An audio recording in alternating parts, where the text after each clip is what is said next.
we're going to talk about the goals of science.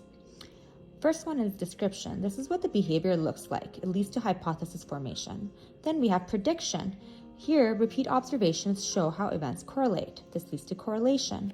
And for the third one, we have control. So functional relations, aka causations, are demonstrated between the IV and the DV, leading to a term we call functional relation. Then we have philosophical assumptions. The first one, selectionism. This essentially just states that behavior is the result of your learning history and evolutionary development. So certain behaviors are kept or gotten rid of based on environmental factors. We have the first one, phylogenetic selection. This is selection by natural evolution of species. Think survival of the fittest. Then B, we have ontogenic selection. This is selection by interaction with the environment. That's what BCBAs do. Think punishment leads to decrease in behavior, reinforcement, increases in behavior, is essentially individual survival. Then we have cultural selection. This is where behavior is learned via stories and customs and consequences that are maintained by the social environment. Is when behavior is passed from one person to the next, generation to generation, via modeling and imitation. 2, determinism. So determinism essentially states that behavior is lawful and determined by its consequences, and nothing happens by accident. There's always an explanation for everything. Number 3, empiricism. This is objective observation of events that are based on data. Example, recording duration data to empirically determine the length of the behavior. Then number 4, we have parsimony. This essentially is the simplest and most logical explanation. It's considered first.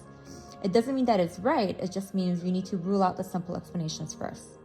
And pragmatism is when you're analyzing outcomes based on results.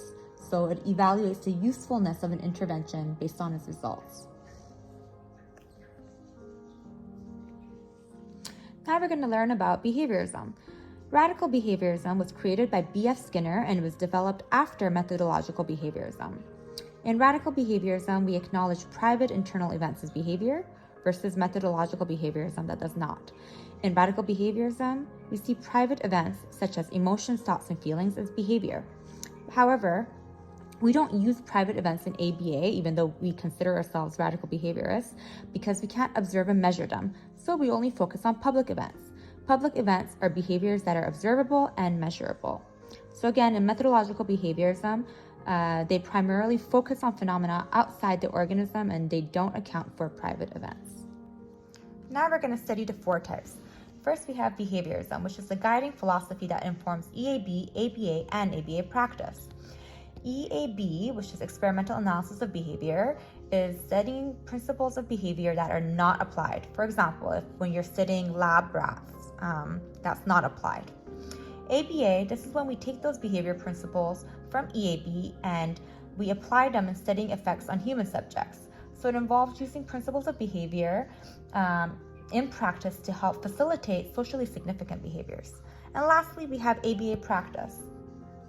This involves delivering ABA services to clients. It's the intervention that results from EAB and ABA. It's essentially what RBTs do. Now we're going to review the 7 dimensions of behavior. Think of the acronym GET A CAB. G stands for generality. So the skill needs to persist across environments, people, and time, and it shouldn't only be confined to the learning environment. E stands for effective. So there has to be a significant an important level of change to the behavior. For example, we need to increase the child's ability to dress themselves or eat independently to the point where they're no longer requiring our support. And we need data to show that the program is effective and is working. Then we have T for technological. So this is when an intervention could be replicable by anyone who's reading it. So we need to ensure that our intervention is very detail-oriented and clear so the next person can replicate it with proper training. And we have analytic. So analytic is just referring to a functional relation that's being demonstrated. Essentially, we're trying to prove that we are the ones controlling the behavior and not somebody else. So think of a DRA procedure, for example. Here we're showing the occurrence and non-occurrence of behavior. And then we have conceptually systematic. So this just means that the principles need to be consistent with behavior principles. So for example, you want to teach a child how to imitate. So you design an intervention that's consistent with basic principles of behavior, such as reinforcement, extinction, punishment. And then we have applied. So here, changes are positive and socially significant to our client's life. For example, teaching a child to use the bathroom, that's socially significant. And last but not least, we also have behavioral.